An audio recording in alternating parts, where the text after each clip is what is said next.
Nossa live de hoje é com Franciele Zimmer. A gente vai falar sobre saúde vocal em tempos de pandemia, né? Ela é uma profissional da área, né? Uma profissional da saúde, uma profissional da área de cuidados com a voz, além de cantora, artista, e ela tem muita coisa para contar para a gente dessa linha de frente.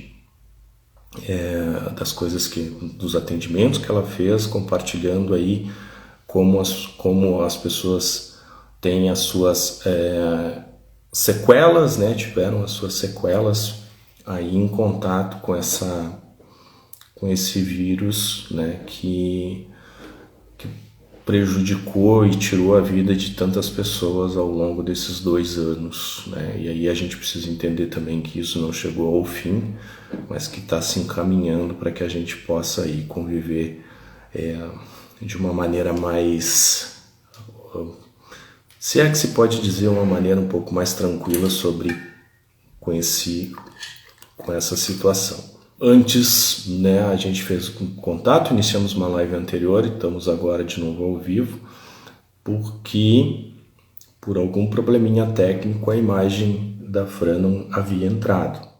Ah, apareceu! Ah!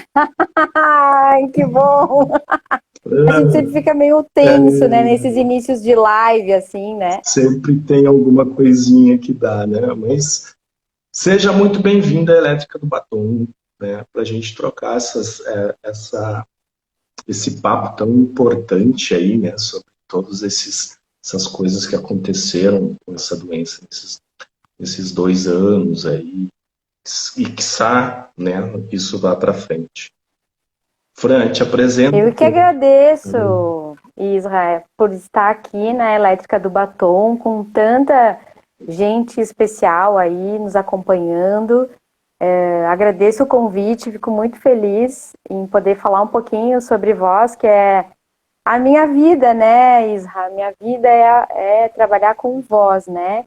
De várias maneiras. Então, eu sou fonoaudióloga, né, especialista em voz, trabalho só com voz cantada e voz falada, e sou cantora de uma carreira mista, já fui cantora só de lírica, né, de óperas, enfim, e agora sou uma cantora de carreira mista, canto bossa nova, canto samba, canto o que, né, aparecer a gente está cantando, o importante é cantar, né.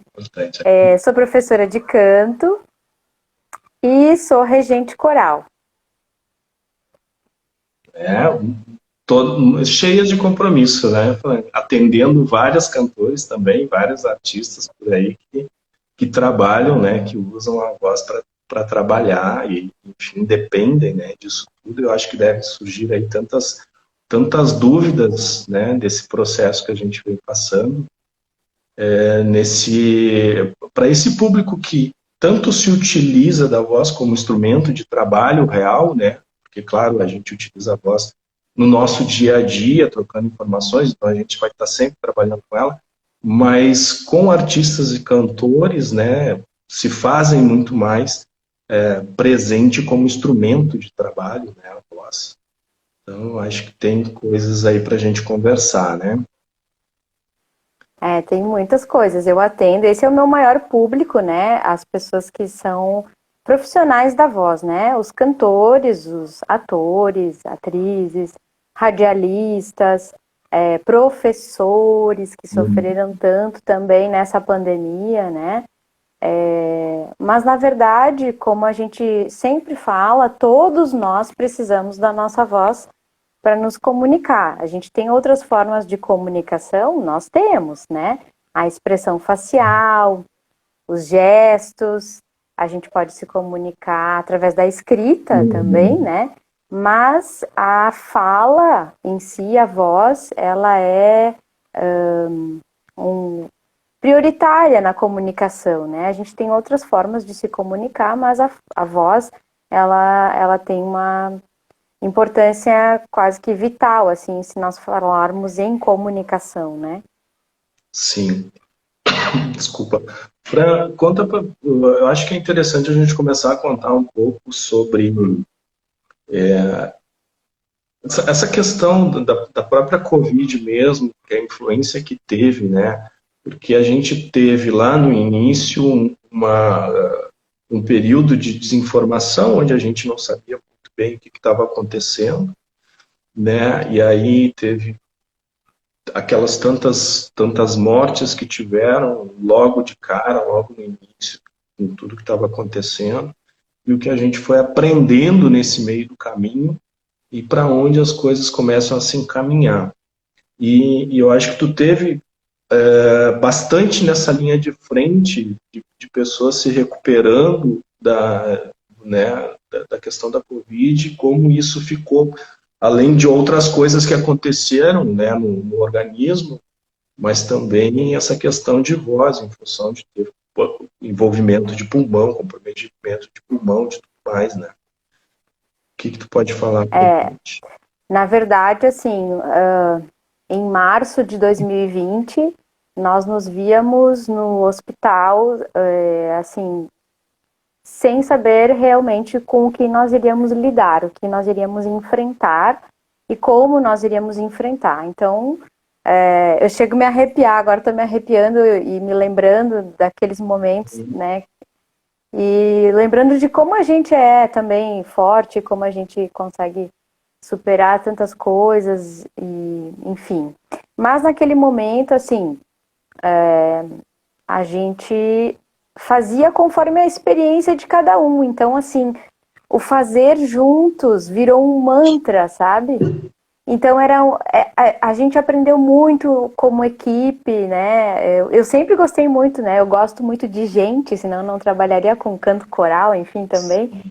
E, e eu gosto muito de trabalhar em equipe, eu não gosto de trabalhar assim sozinha, né? Mesmo às vezes na Covid tendo que trabalhar bem isolado, né? Eu não cheguei a trabalhar, né, na UTI Covid, eu trabalhava sempre recebendo os pacientes que já estavam curados, entre aspas, né? Entre aspas, porque temos as sequelas da Covid, inclusive até hoje, Israel. Tenho pacientes que pegaram Covid lá no início e eu ainda estou tratando deles até hoje, né? Que tiveram uma sequela pulmonar, por exemplo, de 70%, 80% de comprometimento pulmonar, e a gente sabe que o ar é o combustível da voz, né? Então as pessoas ficam com uma voz muito fraca, elas têm um cansaço corporal, e eu tô falando dessas pessoas lá do início, lá de 2020, de 2 anos atrás, ou final de 2020, início de 2021, quando nós tivemos um outro pico ali, né? Falando dessas pessoas, onde a gente teve os dois picos principais, inclusive de óbitos, né? E de transmissão do vírus, né? E óbito. Então, o que acontece? Os pacientes que eu atendo, eles são pacientes que têm sequelas graves pulmonares, então a gente trabalha muito exercício respiratório, porque a voz depende de um bom fluxo de ar. Então, para eu ter a movimentação das pregas vocais, eu preciso ter um bom fluxo de ar.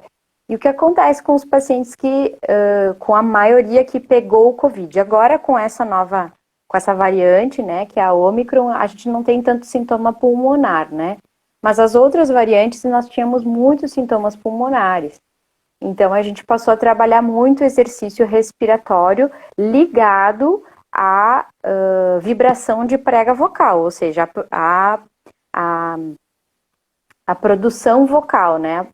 Fazer com que a pessoa tivesse voz num primeiro momento.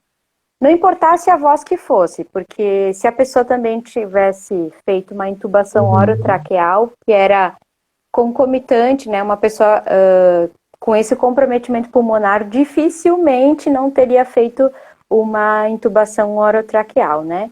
E como os casos eram muito graves, as intubações, às vezes, porque nós temos graduações de tubos, né? Nós temos tubos maiores, tubos menores, enfim, em termos de diâmetro, né? Sim. Então, quando a gente tem a possibilidade, a gente pede para o profissional que vai intubar, olha, ele é um cantor, então se puder colocar um tubo um pouquinho menor, né? Se a gente puder reduzir os dias de intubação e tal, mas essa não era a nossa realidade e a minha realidade como fonoaudióloga, muito menos. A gente estava ali para salvar vidas e não importava nem o tubo, assim, se tivesse respirador e tubo já era uma grande coisa. A gente chegou nesse ponto, assim, de, bom, temos o tubo, temos o respirador, então vai, né? Então a gente não pensava muito nisso.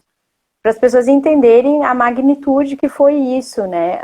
Nas vidas de todas as pessoas, dos pacientes, das pessoas que estavam, dos familiares, das pessoas que trabalharam e continuam trabalhando, porque a pandemia ainda está aí, né? Estamos às vistas de se tornar uma endemia, né? Mas ainda é uma pandemia. Então, basicamente o que eu tratava era isso, né? E algumas pessoas ainda trato, as pessoas que têm um comprometimento pulmonar e um comprometimento vocal por causa do tubo. Porque o tubo, ele passa pelas pregas vocais, e as pregas vocais, quando a pessoa está entubada, elas ficam abertas e encostando aqui no tubo, né? Então, quando a pessoa é entubada ou ela é extubada, quando retiram o tubo, pode haver uma lesão mais grave ou menos grave. Isso depende do tamanho do tubo, depende do quadro clínico inteiro, né, daquele paciente, depende da sensibilidade daquela prega vocal, porque nós temos as pessoas são únicas, né, Isra? Então, assim, a gente já ouviu dizer, né, nossa, aquela pessoa fuma, sei lá, 5 carteiras de cigarro por dia, o pulmão dela não tem nenhuma mancha, e tem uma pessoa que começou a fumar há pouco tempo e já tem uma mancha no pulmão. Então, os organismos, eles reagem de formas muito únicas aos eventos, né? E aí, a gente começou a ter muita intubação e eu já trabalhava com isso antes, né? Porque eu trabalho com câncer de cabeça e pescoço também no consultório, né? Sim. Atendo as pessoas no pós-cirúrgico do câncer de cabeça e pescoço. Então, assim, as pessoas que tiram as pregas vocais por um câncer na prega vocal, um câncer de língua, qualquer câncer, né? Um carcinoma, um tumor que se tenha na região, né, do pescoço ou da boca em si, né? Que vá influenciar aí na voz ou na deglutição, né, na maneira que a pessoa vai engolir. Inclusive, as pessoas que são ou foram entubadas, elas costumam ter uma sequela não só vocal, mas também de deglutição, que não é a área que eu atendo. Aí as minhas colegas, a gente se ajuda e a gente atende de forma multidisciplinar, né? Então, essas foram as principais sequelas, assim, as pessoas ficarem assim, com uma voz muito rouca, muito, muito rouca. E muita falta de ar, né? Então, assim, imagina uma pessoa com falta de ar, que não consegue movimentar a prega vocal, e o movimento que se conseguia, depois que se recuperava essa quantidade de ar necessária para produzir voz, a gente tinha uma lesão na prega vocal, então a gente tinha que fazer ainda temos que fazer com alguns pacientes, muitos exercícios de voz diariamente, de 3 a 4 vezes por dia, assim, os pacientes têm que fazer, né? E vir no consultório toda semana para recuperar essa voz. E aquilo que eu tinha até comentado no início, né? Às vezes a gente pensa, não, mas eu não vou precisar da minha voz, porque eu trabalho, né? Eu sou técnico de informática, né? Eu fico muito no computador e tal. Mas hoje em dia, olha o que nós estamos fazendo. Nós estamos fazendo uma live, né? Então eu preciso dessa comunicação, né? Eu preciso da minha voz para trabalhar. Agora não me vem em mente, se alguém que estiver assistindo se lembrar de alguma profissão que não utiliza a voz, né? Não como instrumento principal de trabalho, né? Mas todos nós, né? Um vendedor, o próprio carteiro, né? Ele vai ter que se comunicar em algum momento, né?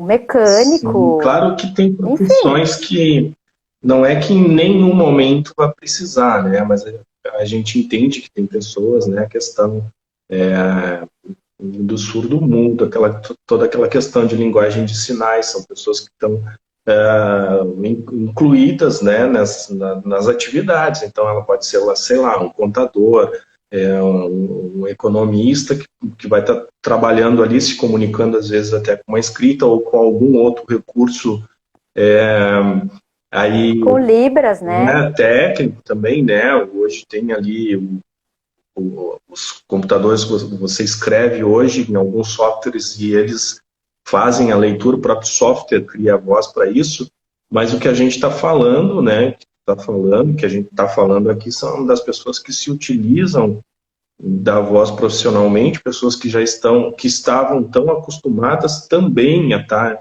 lidando com a voz, porque se você em algum momento você perde, né, como no caso que você falou, pessoas que estão aí às vezes enfrentando um câncer em toda essa região aqui que perdem a voz, às vezes tem que colocar um aparelho para conseguir falar de uma maneira diferente, é uma situação. Mas você pega uma situação também normal de pessoas que daí estavam super bem ou que trabalham realmente com a sua voz no sentido aí de cantores, vendedores, professores, né?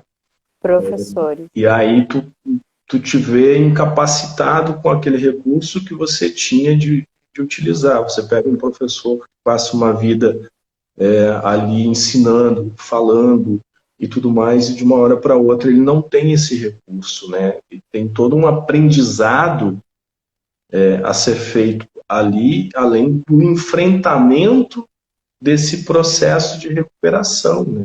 Ele não passa a ser só da corda, da prega vocal, disso, mas Ele não é só clínico, né? ele tem o lado psicológico disso tudo também, de conseguir fazer esse enfrentamento disso, de conseguir ir adiante e acreditar de que é possível ele voltar a utilizar, né, da maneira que fazia, né, voltar a cantar, voltar a declamar, voltar, enfim, a dar aula.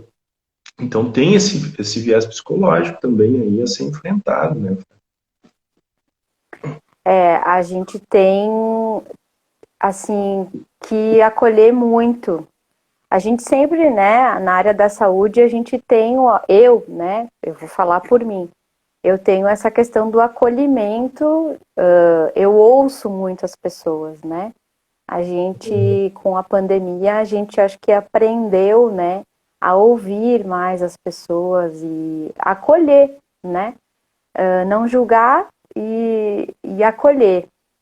E as pessoas estão precisando muito, né? Nós estamos precisando, não as pessoas. Todos nós estamos precisando ser acolhidos nas nossas dúvidas, nas nossas dores, nas nossas dificuldades e enfrentar tudo que enfrentamos com muita.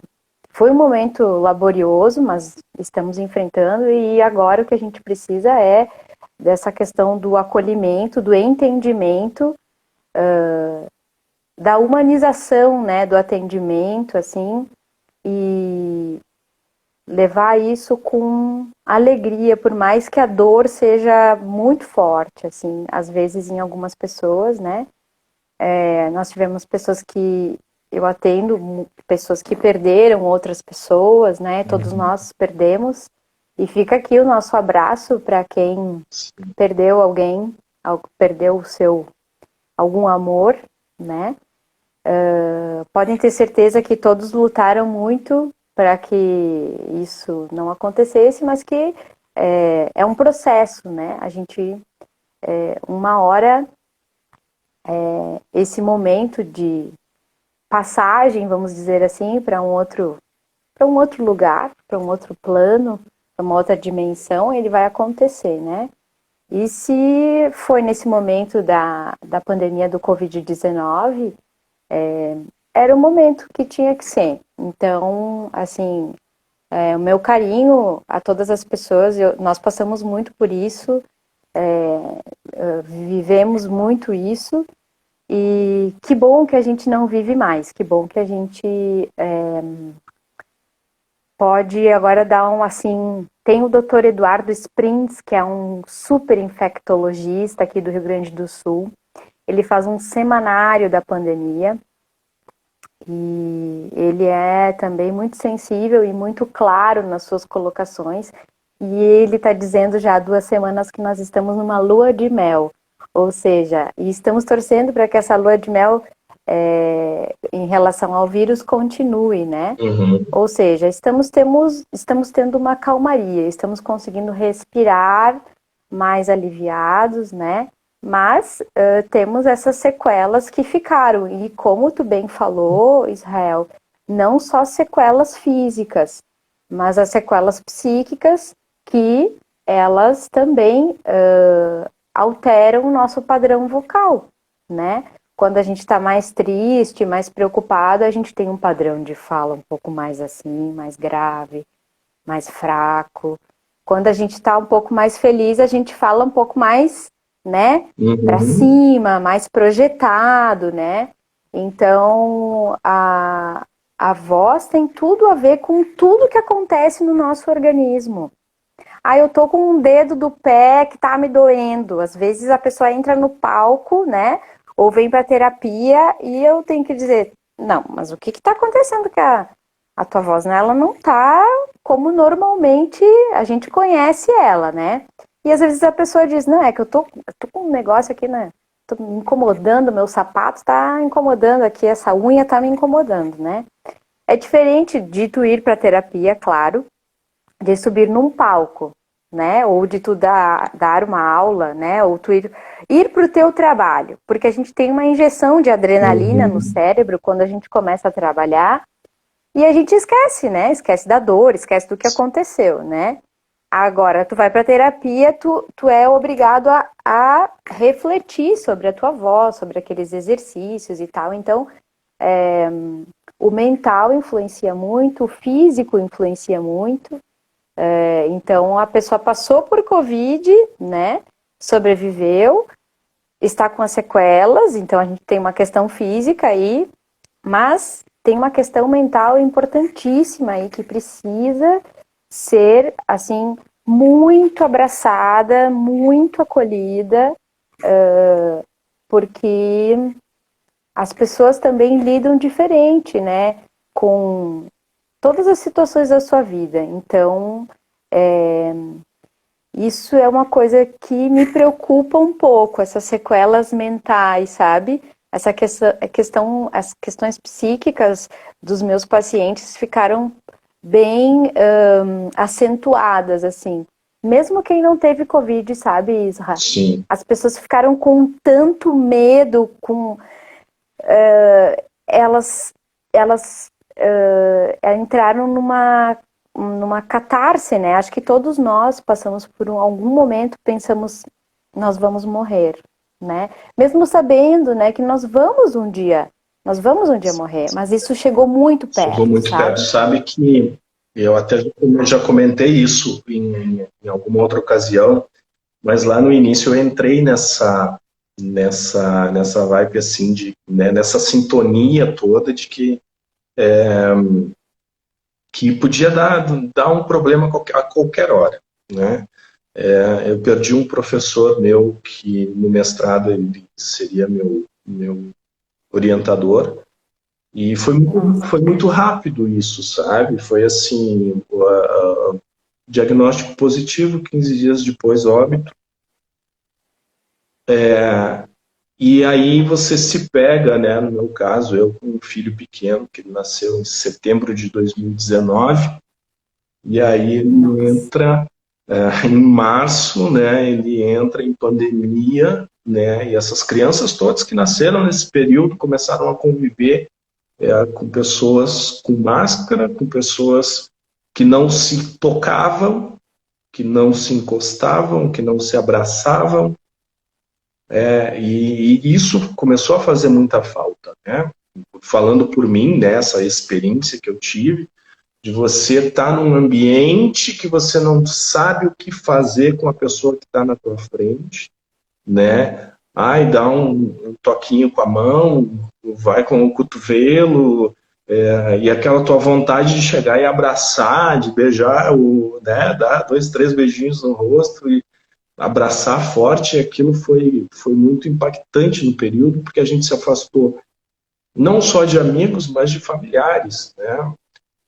Eu fiquei afastado um período dos meus pais, que moram ao lado, então você vê o pai e a mãe assim a uma certa distância, e fica pensando que aquilo você está fazendo pelo bem, ok, né?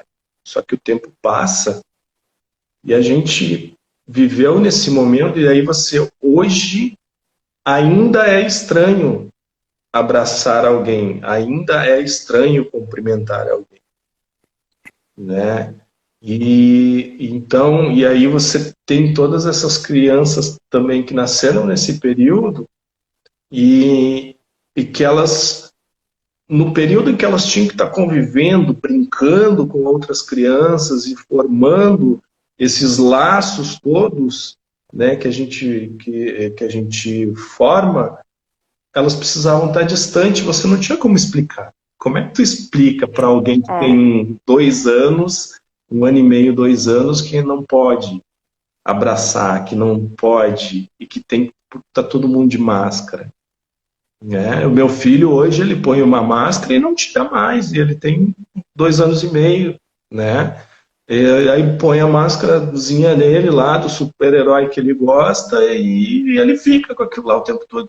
E eu acho aquilo tão ruim, É. né? É porque ele nasceu, né? Ele nasceu e ele nasceu num momento que a gente. Então, para ele é muito natural. Eu vejo as crianças pequenas e hoje na rua até me chamou a atenção.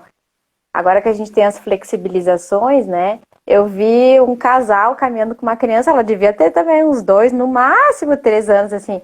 E aí o casal tava sem máscara, mas a criança tava de máscara. E eu achei aquilo, né? E aí eu pensei exatamente, eu disse, claro, ele deve ter nascido um pouquinho antes do início da pandemia, o que que ele aprendeu? Que ele tem que usar máscara. Então, para ele, é muito comum, né, usar máscara. Então, aos poucos isso vai se diluindo, mas eu penso que não tem como explicar. É que nem quem viveu a Segunda Guerra Mundial. A gente nunca vai entender o que é uma guerra mundial. E tomara que a gente nunca entenda, pelo amor de Deus, né? Mas quando a gente fala com alguém que é centenário, né, e que eles falam sobre a guerra, contam essas histórias, a gente diz, nossa, mas não é possível que tenha acontecido isso. Ou quando a gente visita, enfim, a Alemanha, a Itália, a Polônia, enfim, e vê tanta coisa que nos surpreende, né? A gente diz, nossa, deve ter sido muito difícil, mas a gente não tem a dimensão. Assim como daqui a alguns anos a gente vai contar isso para alguém, que nós ficamos isolados das pessoas dentro de casa, sem sair por praticamente assim 1, 2 meses, né? Eu fiquei muito tempo, com exceção do hospital, eu comecei a atender os pacientes virtualmente e dar aulas virtualmente. E isso, quem me conhece sabe, quem era meu aluno na época, bom, tinha gente que vinha de vacaria para fazer aula presencial, porque eu não dava aula virtual, de jeito nenhum, né? Pacientes que vinham de outras cidades aqui próximas também, Bento, Garibaldi, né, Antônio Prado, Flores da Cunha e tal. E eles tinham que vir, né? Então esse também foi um aprendizado. Eu penso que a gente tem que ver eu sempre tento tirar o melhor, né? O mais positivo de uma situação como essa, né? A gente aprendeu muitas coisas e o meu principal aprendizado é que a gente pode acontecer qualquer coisa a qualquer momento, então a gente tem que tratar bem as pessoas sempre. independente do momento, do dia, de como está o nosso humor, né? Porque aquele pode ser o último momento. Pode ter gente assistindo e dizendo, nossa, mas que isso é muito ruim de pensar assim, né? Mas essa história de viver um dia de cada vez se tornou muito presente, assim, muito presente. E o aprendizado de que ninguém faz nada sozinho nesse mundo. Inclusive, para a gente ser enterrado, a gente precisa de alguém para jogar uma pá de terra, né, sobre a gente, enfim. Então, a gente precisa de outras pessoas sempre. Sempre, sempre, sempre. E a gente sentiu essa falta, né? E quem passou pela doença, sabe o quanto ela é solitária. Uhum. O quanto foi duro, assim, as pessoas terem que ficar só com as pessoas ali da UTI, né? Não é só desmerecendo, muito pelo contrário. Graças a Deus, foram literalmente pessoas escolhidas a dedo pelo universo, né? Para estarem na linha de frente, porque não é qualquer pessoa que consegue estar ali na linha de frente do Covid naqueles momentos bem laboriosos, como eu costumo dizer, e enfrentar sozinho, né? Porque é diferente de tu ter, tu faz uma cirurgia cardíaca, né? Tu teve um infarto, tu sobreviveu, e aí a pessoa pode te visitar na UTI, tu, né? Quando tu acorda, tu enxerga a tua esposa, tu enxerga o teu filho, às vezes, né? É possível isso. Tu enxerga o teu marido, a tua mãe, o teu pai, né? E antes da intubação, a gente tinha aquele momento que era, para mim, o pior momento, dramaticíssimo, porque a pessoa não sabia literalmente. Então fazia-se uma ligação, como nós estamos falando aqui, e uma espécie de despedida, não sei nem como que isso era feito, né? Mas para tentar, mais uma vez, humanizar, para tentar, mais uma vez, foram feitos, tu falou do abraço, né? Foram feitos aqueles painéis que a gente podia botar o braço dentro, né? De plástico, para que a gente pudesse abraçar as pessoas. Então, veja quantas coisas a gente consegue fazer quando a gente passa por uma dificuldade. E se a gente passou por essa dificuldade, que foi um momento muito difícil para todos nós, eu tenho certeza que ninguém vai sair igual dessa pandemia. Tem gente que diz assim, não, quem era ruim vai continuar sendo ruim, quem é bom vai continuar sendo bom. Eu não concordo com essa afirmação. Vendo tudo que eu vejo e tudo que eu vivi, eu penso que por mais que a pessoa seja, assim, vamos dizer, apática, ou talvez desligada, né, do que está acontecendo, ou prefira ser assim, desligada, alguma coisa mudou, né, em todos nós, em todos os lugares do mundo. Então isso também nos faz pensar, gente, foi no planeta inteiro, não foi só aqui em Caxias, não foi só aqui no nosso país, no Brasil, não foi só no Rio Grande do Sul, foi no planeta inteiro. Sabe que tu falando ali, eu me lembrei de alguns fatos, assim, porque eu me desliguei um pouco das notícias, né, nesse período, porque no início a gente ouvia, e teve um momento que eu desliguei, né, eu disse, se eu vou ficar pensando nisso 24 horas por dia, eu também não consigo sair dessa situação. Mas esse aprendizado de viver o dia, né, após o outro, de pensar não tanto em coisas materiais, eu fui trabalhando muito isso em mim. E eu cheguei no momento, lá no início, de organizar todas as coisas de uma maneira que, se eu fosse partir, as pessoas sabiam exatamente o que tinham que fazer, entendeu?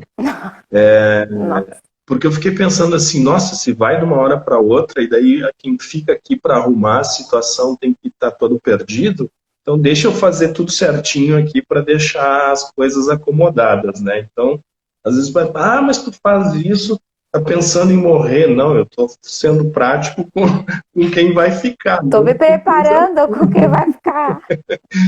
E, e aí tem esse outro lado da história, que é essa doença ela foi tão incrível, tão destruidora, mas ela tem uma coisa mais destruidora ainda, que foi a impossibilidade da despedida, a impossibilidade de você já teve a dor de perder alguém e ainda tem a dor de não poder se despedir adequadamente daquela pessoa, né? Eu tive uma live com a Helenice, que é uma terapeuta de Bento, a gente falou muito sobre o luto, né? E esse luto que não pôde acontecer, essa despedida, o velar que não pôde acontecer.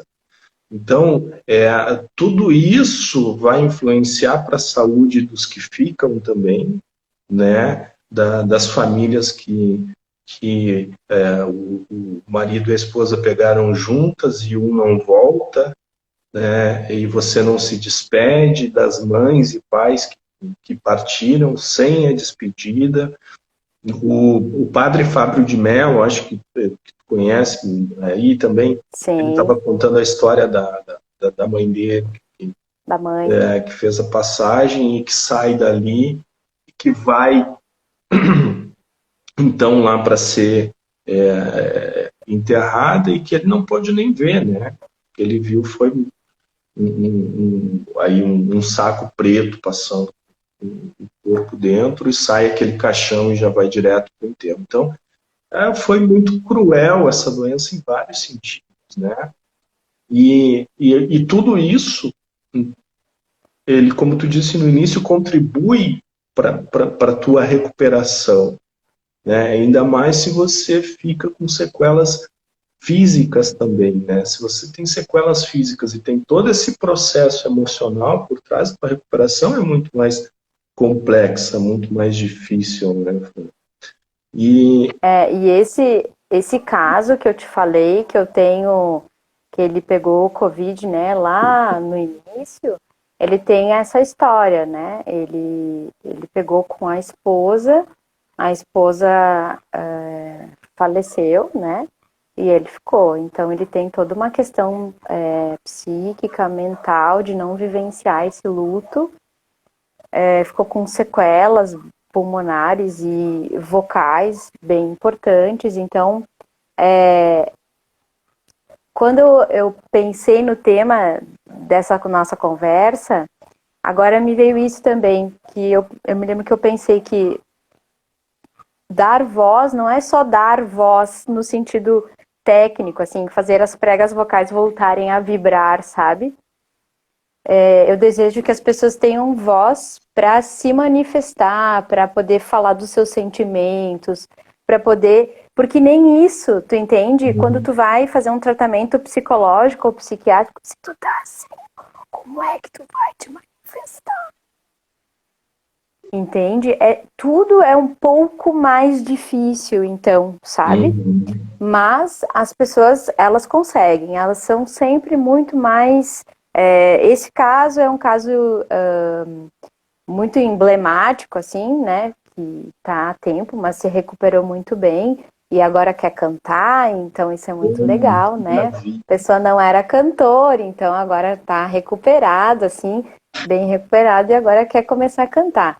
Então, quer dizer, a gente consegue tirar essas lições, né?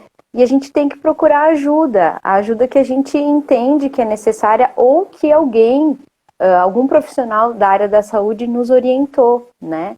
Então, aqui, às vezes, na nossa região, a gente tem um pouco de preconceito com essa coisa de é normal eu falar assim, mais rouco.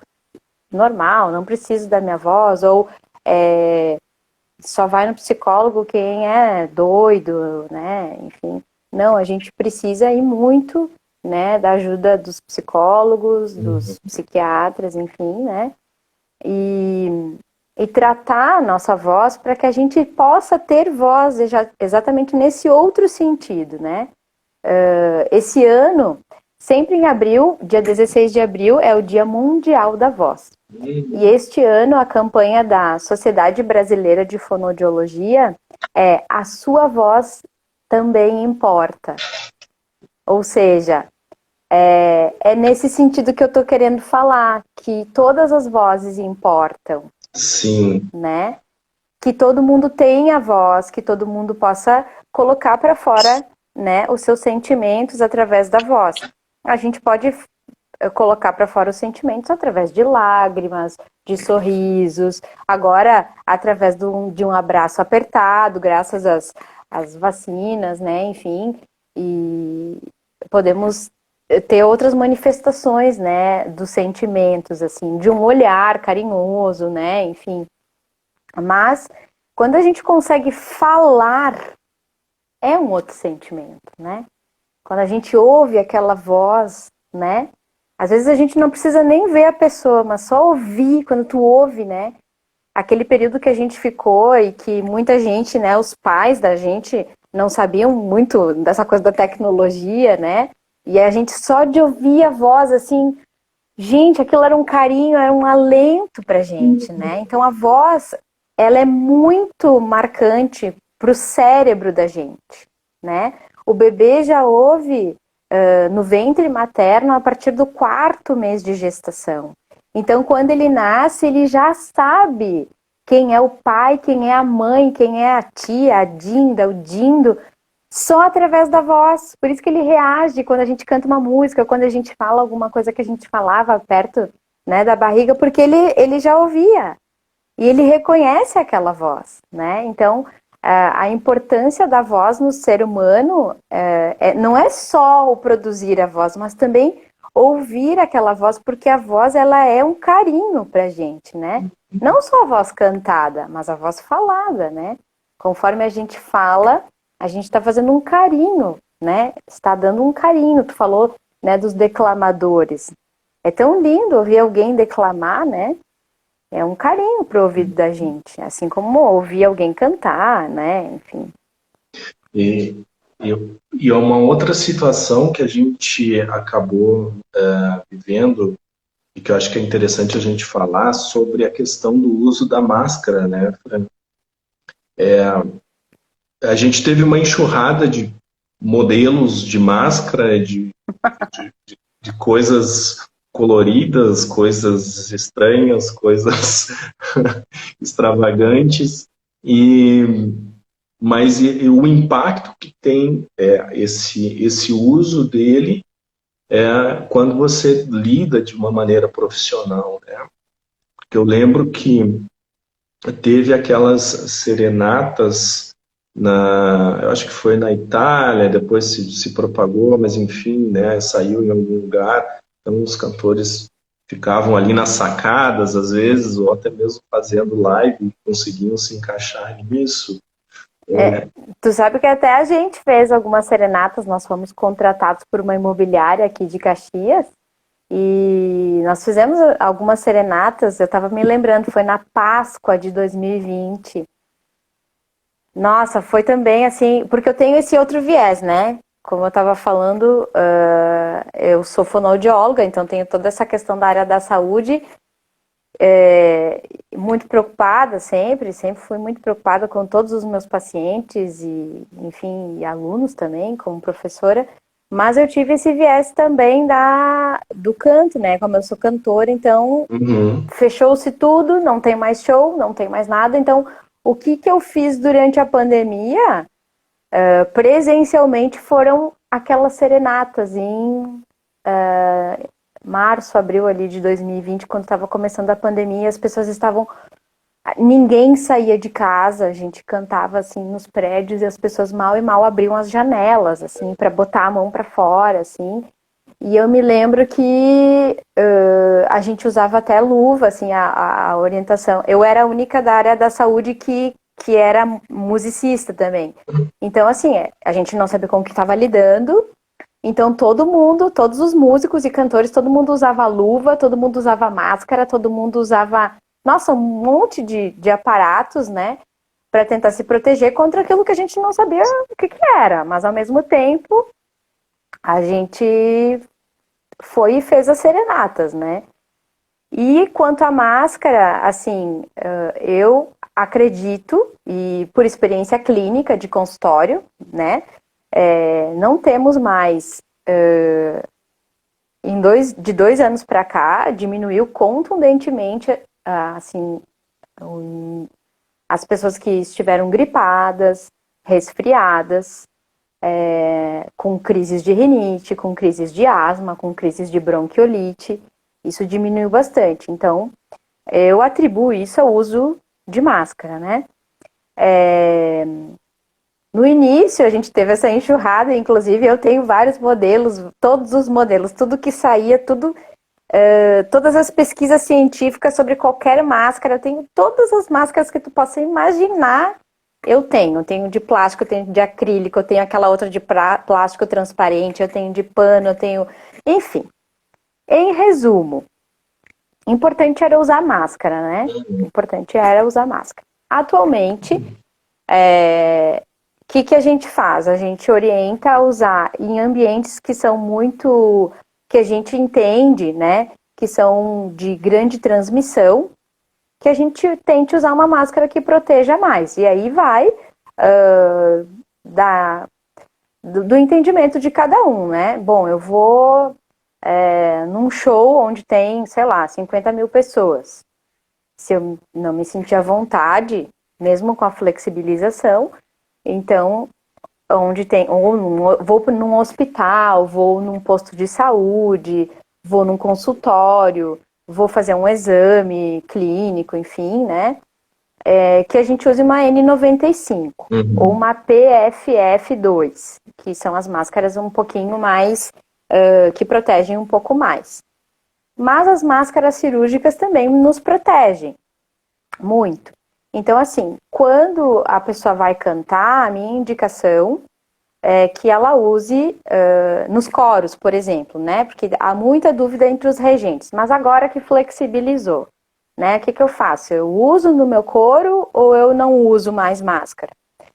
A minha opinião é que enquanto pelo menos 90%, 95% da população que pode ser vacinada ainda não estiver vacinada, que a gente continue usando máscara nos coros. Por quê? Porque cantar faz com que os nossos perdigotos de saliva voem de 4 a 8 metros à frente, né?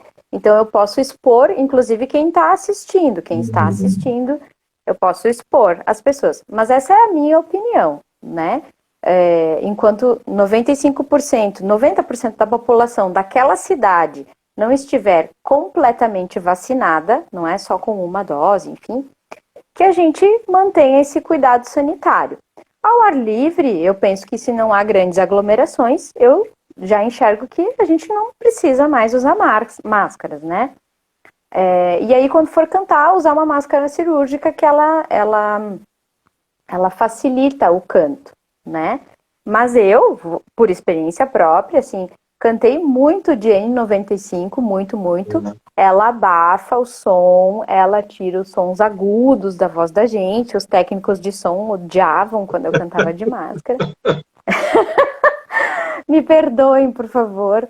Mas era necessário em alguns momentos, assim, logo que começou, assim, me lembro que eu cantei em umas formaturas e alguns casamentos, pouquíssimos, assim, mas eu ia de máscara e se eu pudesse, eu botava mais uma N95, assim, dava ganho no microfone, enfim. Então, agora na sala de aula também, os professores, né, têm essa dúvida, usa, não usa, né, enfim. Eu penso que em ambientes fechados, onde há muita circulação de pessoas, como os alunos, né, tem turmas de 30 alunos, né, ou mais, né, penso que o professor deveria usar. E aí um coadjuvante importante é o microfone. Claro que eu sei que as escolas, a realidade das escolas não é essa, enfim, estamos passando por tantas coisas, né? Mas seria um coadjuvante importante para a saúde vocal e para que as crianças e os adolescentes também pudessem nos ouvir melhor. Então, como é que eu faço os meus ensaios como regente? Eu uso máscara, todos os meus cantores usam máscara, e eu trabalho o tempo inteiro com o microfone. Eu faço o ensaio inteiro com o microfone. Estou vacinada com as 3 doses, estou aguardando a 4ª já. E vacinada contra a gripe também, que também é importante, né? A gente falar, agora vai começar a vacinação da gripe também, né? Mas enfim, isso é muito individual e a gente está passando por um momento de transição bem importante, Isra, que é agora essa questão do respeitar a vontade do outro. Então, assim, se a pessoa escolheu não usar máscara, agora ela pode, não é mais, está flexibilizado. E tudo bem, a gente precisa respeitar, né? E quem resolve usar máscara, tudo bem, a gente vai respeitar quem usa máscara também, né? Só tenho essas questões, assim, quando é grupos grandes, que nem eu falei, e no meu consultório, o que eu fiz? Eu fiz um paredão de vidro, então os meus pacientes e os meus alunos, eles vêm, eles podem tirar a máscara, a janela fica aberta, ventilado, sempre é importante ambientes ventilados, com ar natural, não com ar condicionado, é sempre muito importante ter ventilação natural. E aí eles tiram a máscara, porque eles ficam na frente do paredão de vidro, né? Porque os perdigotos de saliva, eles saem da nossa boca, eles não fazem assim, né? Eles não passam pelo vidro, eles não sobem e passam pelo vidro, né? Eles vão reto, né? E caem, né? Então, essa foi uma estratégia, que também, talvez para alguns professores de canto, algumas pessoas que têm um certo, sei lá, temor ainda, né, e tal, é uma alternativa muito, muito interessante, assim, porque aí as pessoas podem cantar, elas podem falar sem a máscara, e eu estou protegida, porque eu fico de máscara e estou atrás do paredão de vidro, né, o paredão da Fran. Então, é uma alternativa também, né, para quem atende em consultório, para quem dá aula de canto, fazer uma parede mesmo, né? Sim. A minha parede tem uma parede com rodinha. Se alguém se interessar, que está aí nos assistindo, eu posso mandar fotos, posso mandar o contato de quem fez a parede de vidro e tal, né? Se alguém quiser, porque é importante. Inclusive para depois, né? Porque as pessoas gripadas também, elas vão transmitir, né? E a gente não se dá conta, né? Do quanto a gente... Agora o pessoal se dá conta, porque bate no vidro e eles... Oh, meu Deus, olha ali, né? Tô vendo que a minha saliva ficou ali, né? Enfim. Então... Sabe que tem uma questão educacional ali, né? Não querendo te interromper, mas se falava... Uma vez se via muito as imagens lá do Japão, né, crianças e pessoas na rua de máscara, e aí as pessoas estão gripadas, resfriadas e não querem passar isso adiante. Então, é uma questão educacional, né? Eu usava máscara cirúrgica porque eu tenho uma rinite alérgica ao pólen horrível. Então, quando está entrando a primavera, eu usava máscara. E eu até o pessoal tirava onda comigo, de eu estar usando máscara. E aí, de uma hora para outra, todo mundo precisou usar máscara. Eu, nos treinamentos que eu ainda faço em campo, em obra, né, cansei de chegar em obra para o treinamento e os participantes estarem sem máscara. Isso antes da flexibilização.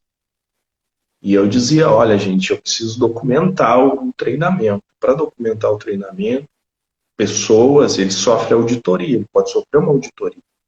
Né? Enquanto a legislação estiver em vigor, aqui dentro vocês vão usar máscara. Então o pessoal ia lá, pegava a máscara. Porque, claro, no ambiente de construção é muito ruim no processo para usar, apesar de ser melhor ainda porque filtra. Pois é, porque... Só que o pessoal, né, da obra não se interessava muito nisso. E aí eu tinha uma dificuldade muito grande, porque eu normalmente tenho um tom de voz mais baixo. Tá? Eu sempre falei muito mais baixo, porque às vezes as pessoas que estão comigo fazem... né? E aí a minha preocupação era nos treinamentos eu permanecer isso, mas eu sempre, até porque é um ambiente de muito barulho, então eu sempre impostava mais a voz e trabalhava mais. Quando eu vi que eu estava com muita dificuldade com a máscara, eu passei a utilizar a máscara cirúrgica no treinamento. Então eu ia para lá com a máscara mais fechada, mas quando eu ia começar a falar, eu trocava de máscara, né? E para mim, eu tô tão acostumado com isso que não importa o que o governo decida ou não decida, eu vou continuar usando até onde eu achar que eu deva utilizar. Da mesma forma, foi com a cadeira do bebê, né? Ah, não precisa mais usar. Não. O que eu quero para o meu filho é o melhor. Se o melhor é ele ter uma cadeira que vai proteger ele, que já foi testado e comprovado que isso é eficaz, né? Enfim, eu vou utilizar. Não importa. Ah, não precisa mais ter extintor no carro. O meu carro tem extintor. Não tem problema. Exatamente. Sabe? Então, não precisa mais usar máscara. Gente, ok, não precisa mais usar máscara, mas eu acho que não tá, a gente não tá, né, a pandemia não acabou, né? E tem uma grande parte da população que é abaixo dos 5 anos de idade que não sabem se proteger direito, que é a minha obrigação como pai fazer isso por ele, né? Então, a gente precisa pensar nos outros nesse momento, né? Eu tomei um susto porque eu ia no restaurante, eu comecei a ir há pouco, né? E eu, como estou trabalhando muito em Bento Gonçalves também, aí eu cheguei no restaurante que eu estou acostumado, aí cheguei lá, tava pessoas sem máscara, né? E eu tomei um susto com aquilo, porque eu não estava ligado em decreto de não sei quem. Eu disse, o que aconteceu? A cura chegou aqui, o que precisa comer aqui para ficar curado, né? Aí o pessoal ficou me olhando, rindo, desconfortável. Eu disse, mas o que tem na comida que curou todo mundo aqui? Curou. Essa é uma questão, né, que é aquilo que eu falei, a gente vai ter, em alguns grupos, né, como eu falei, nos meus grupos eu tenho isso como regra, né, e é isso, é para proteger eles e para proteger as demais pessoas, né. A minha principal preocupação sempre foi e sempre será proteger as pessoas, sempre, né. Então, como a atividade do canto, ela é a atividade, pode-se dizer, de maior transmissibilidade de qualquer vírus de vias aéreas, tá? Tanto de gripe, quanto de resfriado, enfim. Então, a gente vai um certo tempo, vai até onde eu entender. Mas eles são maravilhosos, os meus coros. Mandam um beijo para todos os meus cantores dos coros. Enfim, os meus pacientes também são bem compreensivos. E eu penso que é isso. A gente tem que se ajudar, mais uma vez, né? Olha como a gente usa isso, né? Se ajudar nesse sentido. Eu estou me protegendo, mas eu estou protegendo o outro, né? Sim. Sim, tem algumas pessoas que têm dificuldade de usar a máscara para falar, para cantar, mas se a gente vai pensar, os benefícios são muito maiores do que os malefícios, né? Então, assim, não foi fácil para ninguém. Quando eu comecei na fonoaudiologia, que é uma profissão na área da saúde que a gente tem que usar máscara, que é uma profissão que usa máscara em vários momentos, né? Também foi difícil, porque eu não estava habituada a usar máscara, a atender usando máscara, né, no ambiente hospitalar, por exemplo, né? E aí a gente tem que usar.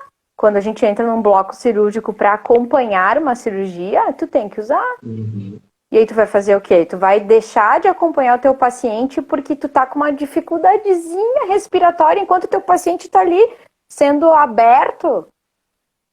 Então, assim, às vezes é um pouco de egoísmo, sabe?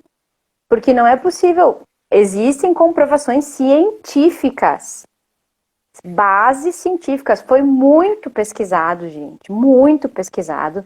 E jamais a gente indicaria, eu digo nós, que todos que estudamos, que somos da área da saúde, nós jamais indicaríamos alguma coisa que fosse prejudicar as pessoas. Nós estávamos todos juntos tentando encontrar uma saída, né? E uma das saídas foi o uso de máscara, que enfim, que nos ajudou muito.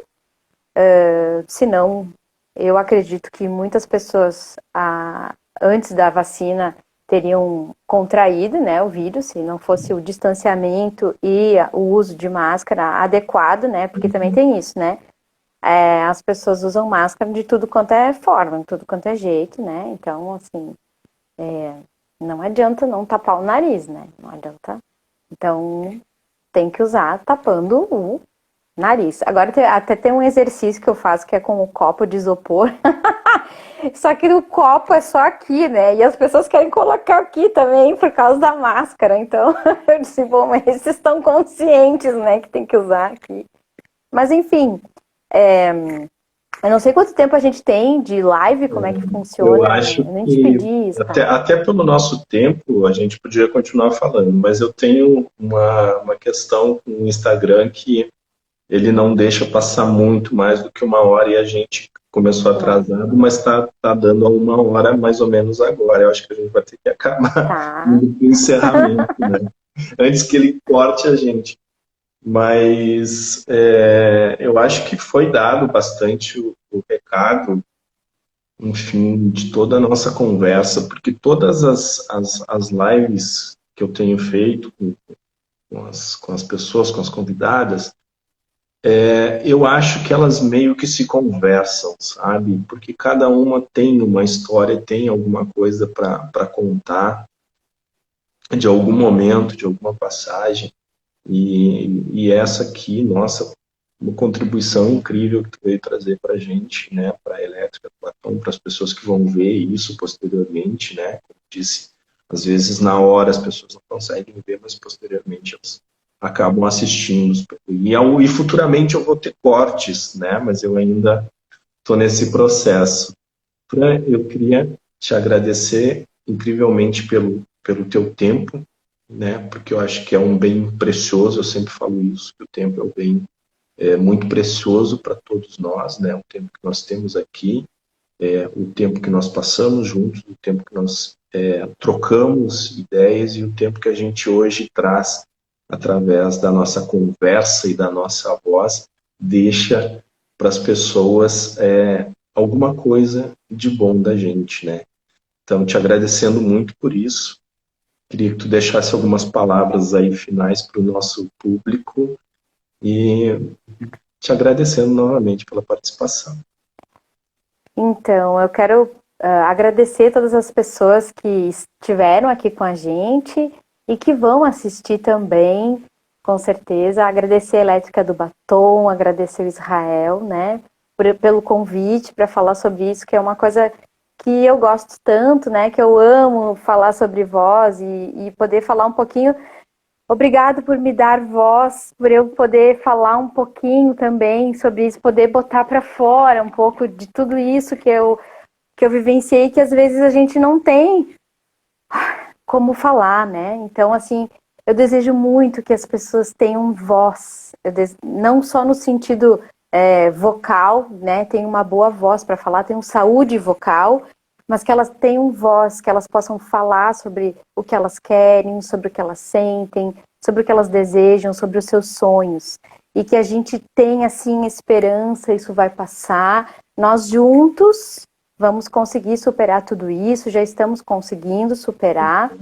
E se alguém ficar com alguma dúvida, tiver alguma dúvida, me sigam no Instagram, falem com o Israel pode passar meu número para vocês. Eu estou à inteira disposição, tá, pessoal? Então, muito obrigada. E tem uma frase que eu gosto muito, que eu vou, inclusive, tatuar esta semana, que é importante saber quem está com você nas trincheiras, é mais importante do que a própria guerra.